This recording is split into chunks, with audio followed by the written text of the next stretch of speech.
সোমালিয়ার জলদস্যুর জিম্মি দশা থেকে মুক্ত হওয়া বাংলাদেশি নাবিকদের দেশে ফেরার বিষয়ে আরও জানাতে চট্টগ্রাম থেকে যোগ দিচ্ছেন আমাদের সহকর্মী আহসান রিটন। পণ্য খালাস করে দেশে ফিরতে ফিরতে নাবিকদের প্রায় মাসখানেকের মতো সময় লাগবে। সেক্ষেত্রে মালিকপক্ষ কি জানিয়েছে, তাদের এখন কি অবস্থা? বিকাশে কম খরচে ক্যাশ আউটের লিমিট বেড়ে 50,000, প্রিয় এজেন্টও 2টা।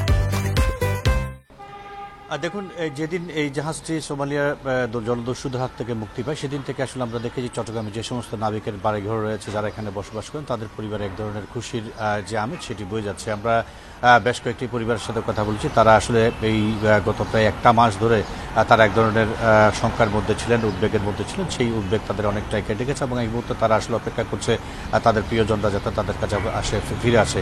এইটি নিয়ে আসলে এসআর শিপিংয়ের সঙ্গে আমরা কথা বলেছি। তারা যেটি বলছেন যে আসলে জাহাজের যে সমস্ত নাবিক রয়েছেন 23 জন, তারা সবাই সুস্থ আছে এবং জাহাজে পর্যাপ্ত পরিমাণে জ্বালানি সহ তাদের সুপেয় পানি, খাবার থেকে শুরু করে সব কিছু আছে। তারা গতকালকে এডেন উপসাগর ক্রস করে এখন আসলে সিরিয়া এবং ওমানের দিকে যাচ্ছে, অর্থাৎ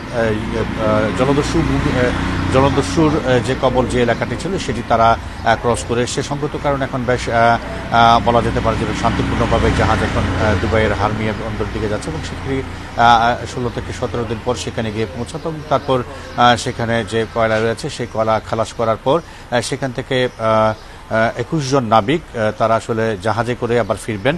বাকি 2 জন নাবিক তারা আসলে বিমান পথে ফেরার একটি কথা জানিয়েছে আমাদেরকে কর্তৃপক্ষ। অর্থাৎ বলা যেতে পারে যে আসলে দিন যত যাচ্ছে তত আসলে যারা সেই জাহাজের নাবিক রয়েছেন, কর্মকর্তা রয়েছেন, তাদের পরিবারের যে উদ্বেগ সেটি আরও কমছে এবং তারা অপেক্ষা করছে তাদের প্রিয়জনদেরকে বরণ করার জন্য। এক্ষেত্রে জাহাজ কর্তৃপক্ষ যেটি বলছে সেটি হচ্ছে নাবিকরা যাতে দেশে একেবারে সুস্থভাবে ফিরতে পারে, আনন্দঘন একটি পরিবেশে যাতে তাদেরকে গ্রহণ করা যায় সেই বিষয়ে তারা প্রস্তুতি নিচ্ছেন এবং ইতিমধ্যে তারা প্রতি সেকেন্ডে আসলে তারা জাহাজ কর্তৃপক্ষের সঙ্গে জাহাজে যারা রয়েছেন তাদের সঙ্গে কথা বলছেন এবং জাহাজ থেকে বলা হচ্ছে যে এখন বেশ নির্বিঘ্নে তারা দুবাইয়ের দিকে যাচ্ছেন এবং দুবাইয়ে পণ্য খালাসের পর তারা দেশে ফিরবেন। তবে এই যে 23 জন ফেরার একটি কথা ছিল জাহাজে করে সেটি হচ্ছে না, 21 জন জাহাজে করে ফিরবেন, বাকি 2 জন বিমানে করে ফেরার কথা রয়েছে।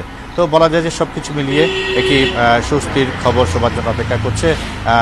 যেহেতু দুবাই পৌঁছাতে 16 দিন লাগবে, সেখানে পণ্য খালাস করে চট্টগ্রামের দিকে আসতে আরও 10 দিন সময় লাগতে পারে। অর্থাৎ সবকিছু মিলিয়ে মোটামুটি আরও 1 মাস এখানে যারা জাহাজ নাবিকের স্বজন রয়েছে তাদেরকে অপেক্ষা করতে হবে এবং জাহাজ কর্তৃপক্ষ বলছে আর কোনো ভয়ভীতি নেই, বেশ স্বাচ্ছন্দ্যে তারা দেশে ফিরতে পারবেন। সোমালিয়ার জলদস্যুদের জিম্মি দশা থেকে মুক্ত হওয়া নাবিকদের নিয়ে চট্টগ্রাম থেকে জানাচ্ছিলেন আমাদের সহকর্মী আহসান রিটন।